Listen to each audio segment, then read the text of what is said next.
Bonjour, et dans cette vidéo sur la trigonométrie, nous allons voir comment calculer la tangente d'un angle. Prenons l'exemple de ce triangle rectangle DEF et les rectangles en D. Et concernant l'angle FED, le côté opposé à cet angle, c'est le côté DF. Et le côté adjacent, c'est le côté DE.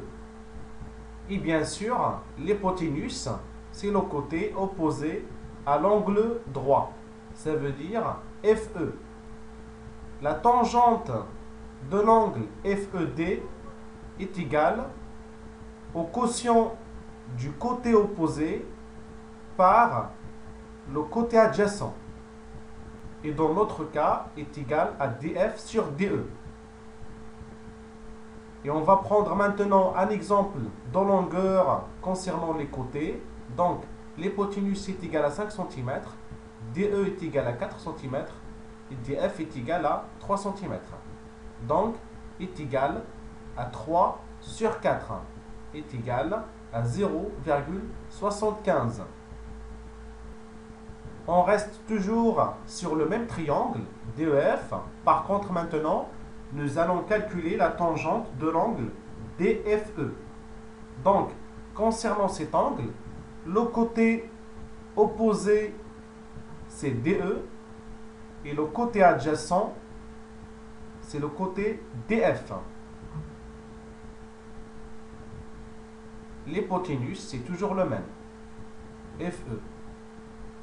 La tangente de l'angle DFE, de cet angle, est égale au quotient de la longueur du côté opposé par la longueur du côté adjacent. Est égal, cette fois-ci, à DE sur DF.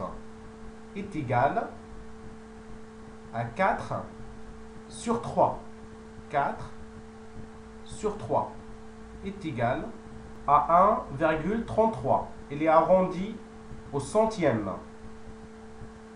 On passe maintenant aux exercices. Donc, on a un triangle ABC. On a la longueur des trois côtés. Donc, la question est de calculer la tangente de l'angle CBA. CBA, ça veut dire cet angle.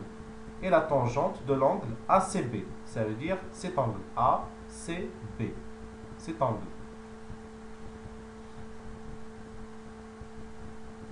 On passe au deuxième exercice. On a le triangle DEF et on a la tangente de l'angle EDF est égale à 0,6. Ça veut dire la tangente de cet angle. Et on a aussi la longueur du côté EF est égale à 8 cm. Et la question est de calculer la longueur du côté ED à 0,1 cm près.